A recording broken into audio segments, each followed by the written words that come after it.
خداوند تعالیٰ نے جو شریعت، احکام، عقائد یا دوسرے اخلاقی نورمر ہمارے لیے مقرر کیے ہیں، ان پر عمل کرنے کا ایک درجہ اور حد ہے۔ بعض لوگ ان پر 100% عمل کرتے ہیں، بعض لوگ ان پر 80% عمل کرتے ہیں، اور بعض افراد ان پر اپنی استطاعت کے مطابق زیادہ ایک کم تر عمل کرتے ہیں۔ اور یہ جو اعمال ہیں، شریعت ہے، احکام ہیں، عقائد ہیں، ان پر عمل کرنے کی بنیاد پر ایمان کا درجہ مقرر ہوتا ہے۔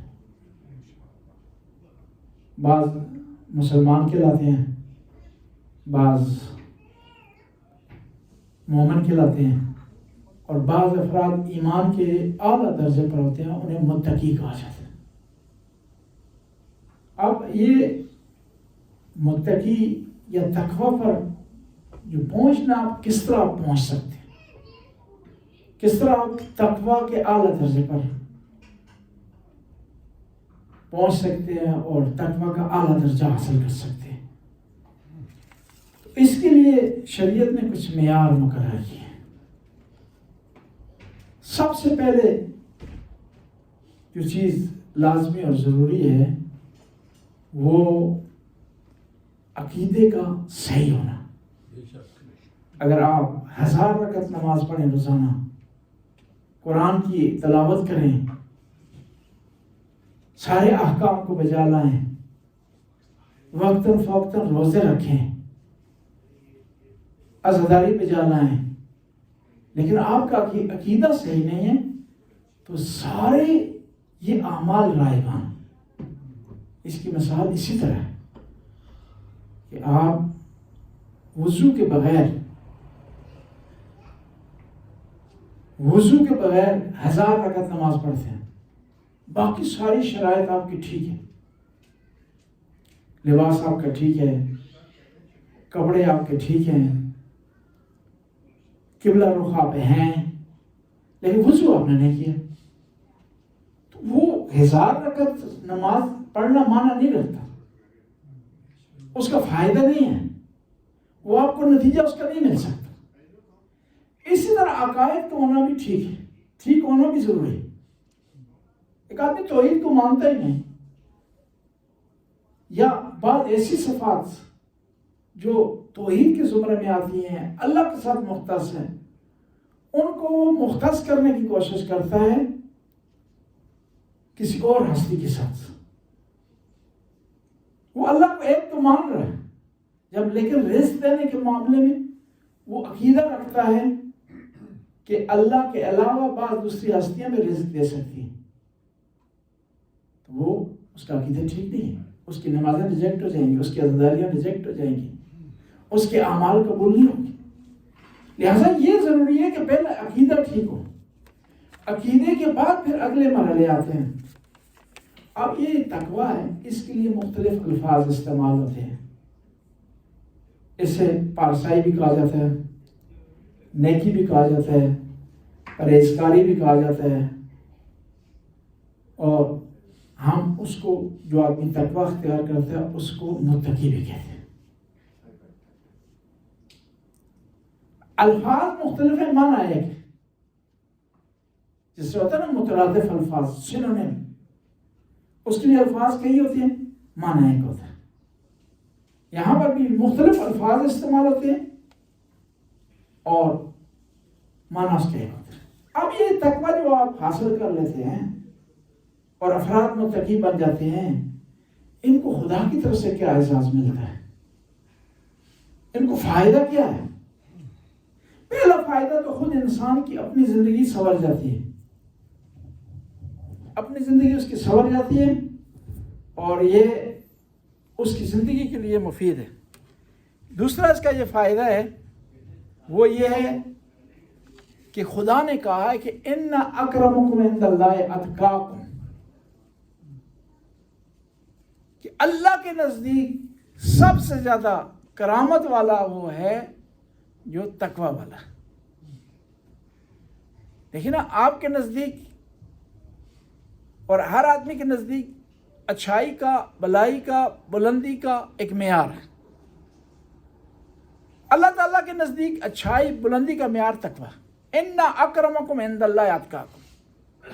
ایک آدمی جو کاروبار کرتا ہے، جو کاروبار کو پسند کرتا ہے، کاروباری افراد سے اس کا لگاؤ ہے، تو اس نے اس کے لیے ایک معیار مقرر کیا ہے کہ اچھا اخلاق اچھے کاروباری ہونے کی علامت ہے، لین دین اچھے کاروباری ہونے کی علامت ہے، کوالٹی کو برقرار رکھنا اچھے کاروباری ہونے کی علامت ہے. خداوند تعالیٰ کے نزدیک اچھا انسان ہونے کے لیے کیا ہے؟ تقوی معیار ہے. ان اکرمکم عند اللہ اتقاکم، کہ اللہ کے نزدیک سب سے زیادہ وہ آدمی کرامت والا ہے، قابل احترام ہے، مقام والا ہے، منزلت والا ہے، درجے والا ہے، جو تقوی ہے، صاحب تقوی. یعنی وہاں معیار دنیاوی نہیں ہے، لباس نہیں ہے، قد و کاٹ نہیں ہے، چہرے کے خد و خال نہیں ہے، لہجہ نہیں ہے، نیشنلٹی نہیں ہے. وہاں معیار تقوی. اب یہ تقوی ہے کیا اور کس طرح انسان حاصل کر سکتا ہے؟ دیکھیں نا، تقوی کی بنیاد دو چیزوں پر مبنی ہے عقائد کے بعد، کہ انسان واجبات پر عمل کرے، محرمات سے بچے، فروع دین پر عمل کرے، اور جو چیزیں حرام ہیں ان سے بچنے کی کوشش کرے. اب اس میں مزید آگے بڑھوتی آپ لا سکتے ہیں، بہتری لا سکتے ہیں، اچھائی لا سکتے ہیں، اضافہ کر سکتے ہیں، ترقی کا حصول اپنا سکتے ہیں اس میں. مثلا مثال دیتے ہیں، نماز ہے. آپ نماز واجب نمازیں پڑھتے ہیں. اب اس میں بہتری یہ ہے کہ کوشش کریں مستحب نمازوں بھی پڑھنا شروع کریں. مستحب نمازیں ان کو ترک نہ کریں. پھر اس میں بہتر یہ ہے کہ نماز جب پڑھ رہے ہیں آپ کی نماز میں خضوع خشوع ہو، گویا اللہ سے بات کر رہے ہیں، اللہ سے ہم کلام ہو رہے ہیں، اور گویا آپ محسوس کر رہے ہیں کہ اللہ کی بارگاہ میں کھڑے ہیں آپ. پھر مزید خضوع خشوع آئے تو نماز جب پڑھ رہے ہیں تو اس کے ترجمے کی طرف توجہ دی جائے، اور ترجمہ بھی زبانی نہیں بلکہ ترجمہ دل سے، خلوص سے. آپ حس کریں، محسوس کریں اللہ کی بارگاہ میں کھڑے. یہ نہ ہو کہ نماز میں آپ کھڑے ہیں لیکن خیال آپ کے کاروبار میں،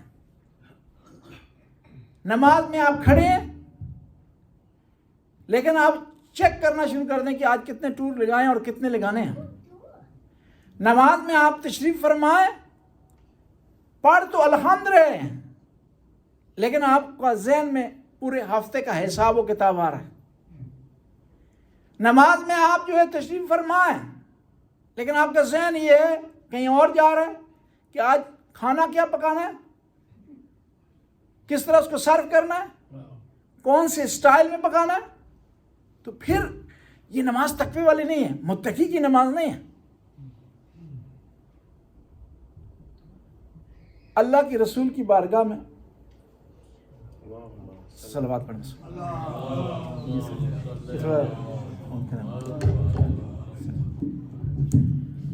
اللہ کے رسول کی بارگاہ میں ایک شخص حاضر ہوا، نماز مکمل ہو گئی جمعہ کی. کہاں پر ہے جی؟ مسجد نبوی، دنیا کی دوسری بڑی مسجد، ثواب کے حوالے سے، درجے کے حوالے سے. کون پڑھانے والا نماز؟ جی خاتم الانبیاء، انبیاء کے سردار، جن کی وجہ سے نمازیں قبول ہوتی اور ان کے پیچھے نماز پڑھنا بھی ساتھ. آیا آدمی رو رہا ہے جی، نماز ختم ہو گئی جی، پریشان ہے، ٹینشن کا شکار ہے جی. وہ ہمارے ایک دوست تھے، وہ نماز پڑھاتے تھے، پیش نماز تھے کہیں نا. تو تو جب بھی کوئی لیٹ آ جاتا نماز سے رہ جاتا تو وہ پریشان ہو جاتا، شکایت کرتا کہ مولوی صاحب میری نماز رہ گئی، تو نماز جلدی پڑھا دیتی.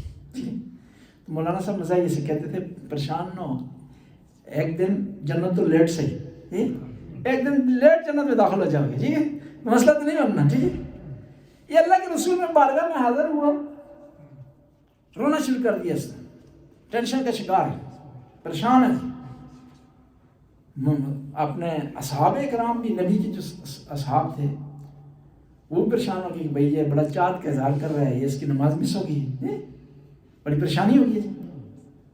تو اب اللہ کے رسول نے سمجھایا کہ کوئی ٹینشن کی ضرورت نہیں ہے، آپ کی نیت تھی ٹریفک میعاد کے حساب سے بتا رہا ہوں، کسی وجہ سے آپ رک گئے ہیں جی، نہیں پہنچ سکے.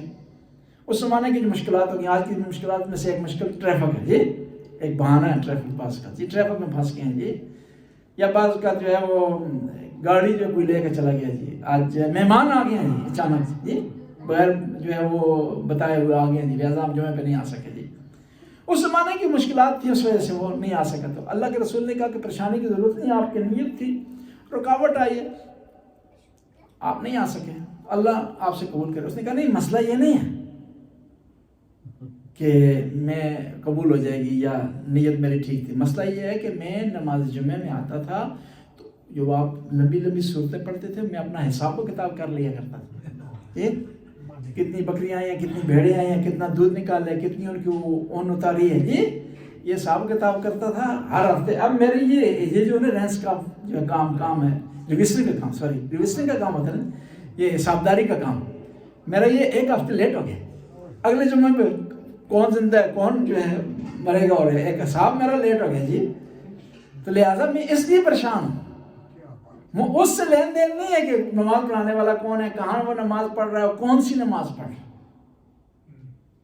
یہ توجہ. اب بعض کو لوگ سوال کرتے ہیں کہ مولانا صاحب کیا کام کریں تاکہ ہمیں نماز میں خیال نہ آئے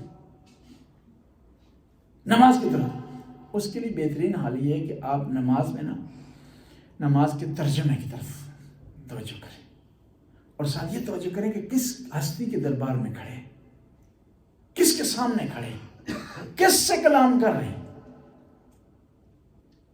آپ دنیاوی لحاظ سے افسر کے پاس چلے جاتے ہیں تو وہاں اپنی توجہ مرکوز رکھتے ہیں، ایک کلرک کے پاس چلے جاتے ہیں توجہ وہاں مرکوز رکھتے ہیں، کیونکہ توجہ آپ کی اگر بکھرے گی تو کام آپ کا رہ جائے گا. پیچھے لائن لگی ہوئی ہے، لوگ اور انتظار کر رہے ہیں، یہ آدمی پھر کام صحیح نہیں انجام دے گا. لہذا ضروری ہے کہ جو مکالمے کا تبادلہ ہو، اس سے جو بات چیت گفتگو ہو وہ مکمل طور توجہ سے ہو، ہوش و آواز کے ساتھ ہو. تو خداوند تعالیٰ کی بارگاہ میں جب حاضر ہوتے ہیں تو وہاں بھی یہی اگر تصور کریں نا کہ اللہ کی بارگاہ میں حاضر ہوئے ہیں، کچھ لینے کے لیے آئے ہیں، کچھ حاصل کرنے کے لیے آئے ہیں، اور توجہ کریں گے تو حاصل ہوگا. اگر توجہ نہیں کریں گے، ہماری توجہ بکھر جائے گی تو ہم محروم رہ جائیں گے. یہ توجہ کی جائے کہ ایک ہفتہ ہم رحمت سے محروم رہیں گے، اگلا جمعہ آئے گا تو یا قسمت اور یا نصیب، یہ توجہ کی جائے تو پھر انسان تقوی کے مراحل جو طے کر سکتا ہے. اور پھر تقوی کی اور خصوصیت یہ ہے کہ خداوند تعالیٰ اعمال کو قبول کرتا ہے. قرآن میں ارشاد ہوتا ہے انما یتقبل اللہ من المتقین، اللہ متقی لوگوں سے قبول کرتا ہے. اگر آپ چاہتے ہیں نا کہ آپ کے اعمال قبول ہوں، آپ کی انفاق قبول ہو، آپ کا لین دین قبول ہو، تو ضروری ہے تقویٰ آپ کے اندر. تقویٰ کا تو تب قبولیت کی منزل پر اعمال پہنچے گے، اور قبولیت کے منزل پر نہ پہنچے تو اعمال کا فائدہ نہیں. اگر آپ اپنے اعمال کو قبول نہ کروا سکیں تو کوئی فائدہ نہیں. آپ اگر کوئی بل پے کرتے ہیں، آپ کے اکاؤنٹ سے پیسے چلے جاتے ہیں لیکن آگے نہیں پہنچتے تو فائدہ نہیں ہے. آپ کے اکاؤنٹ سے نکلنا کافی نہیں ہے، وہاں پہنچنا، وہاں سے تصدیق آنا ضروری ہے. آپ نے عمل میں ڈالا ہے، قبول ہو تو اس کا فائدہ ہے. اور قبول ہونے کی شرائط میں سے ایک شرط یہ ہے کہ انسان تقویٰ رکھتا ہو.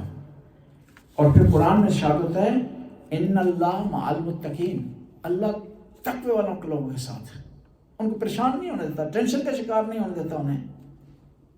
ان کی زندگی میں انزائٹی نہیں آتی، پریشانی ان کی زندگی میں نہیں آتی، بشرطے کو تقوی اختیار کرے۔ اور پھر امام جعفر صادق علیہ السلام ارشاد فرماتے ہیں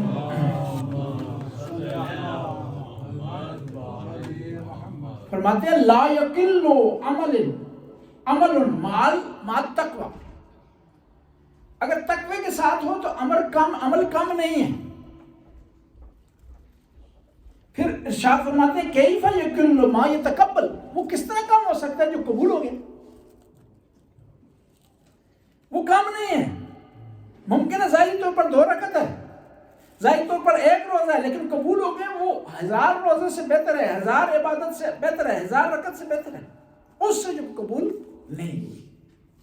امام فرماتے ہیں کہ یہ نہ سمجھیں کہ جو عمل قبول ہو گیا ہے وہ کم ہے، کیونکہ مقبول عمل کم نہیں، اور اس کے مقابلے میں جو دینے والا ہے اس کے خزانے میں کمی نہیں ہے، وہ کنجوس نہیں ہے، وہ ہم سے پیار کرتا ہے، محبت کرتا ہے، اور اس کے سامنے کوئی رکاوٹ بھی نہیں ہے۔ انسان دنیاوی لحاظ سے نا کسی کو جو ہے وہ پیسے دینا چاہے نا، مدد کرنا چاہے نا، کئی رکاوٹیں آ سکتی ہیں، اس کا نفس رکاوٹ آ سکتا ہے، لین دین کا جو طریقہ کار ہے اس میں رکاوٹ آ سکتا ہے، کرنسی میں رکاوٹ اس میں آ سکتی ہے، لیکن جو خدا بندہ تعالیٰ دینے والا ہے انسان کو، اس میں کوئی چیز رکاوٹ نہیں بن سکتی، اور دینے والا فیاض علی الاطلاق ہے، ابسولوٹلی سخی ہے، اور کسی سے بغض بھی نہیں رکھتا، کسی کو محروم بھی نہیں رکھنا چاہتا۔ جب وہ دینے والا ہے تو کوشش کریں اس کی بارگاہ میں جو آپ عمل بھیج رہے ہیں وہ کیا ہونے چاہیے؟ پاک و منظم، تقوی سے بھرے ہوئے ہونے چاہیے۔ اور متقی لوگ وہ کبھی بھی ان کے پاس سامنے کلوز اینڈ نہیں آتی، مایوس نہیں ہوتے خدا کی رحمت سے، پریشان نہیں ہوتے۔ قرآن میں ارشاد ہوتا ہے من یتق اللہ یجعل لہ مخرجا، کہ جو آدمی تقوی اختیار کرتا ہے خدا اس کے لیے آسانیاں پیدا کرتا ہے، اس کے لیے راستے کھولتا ہے، کیوں؟ خدا کے سامنے کوئی رکاوٹ نہیں ہے، کوئی بنبست نہیں ہے، کوئی کلوز اینڈ نہیں ہے۔ اور پھر متقی آدمی اس کی زندگی میں برکات نظر ہوتی ہے۔ پھر متقی آدمی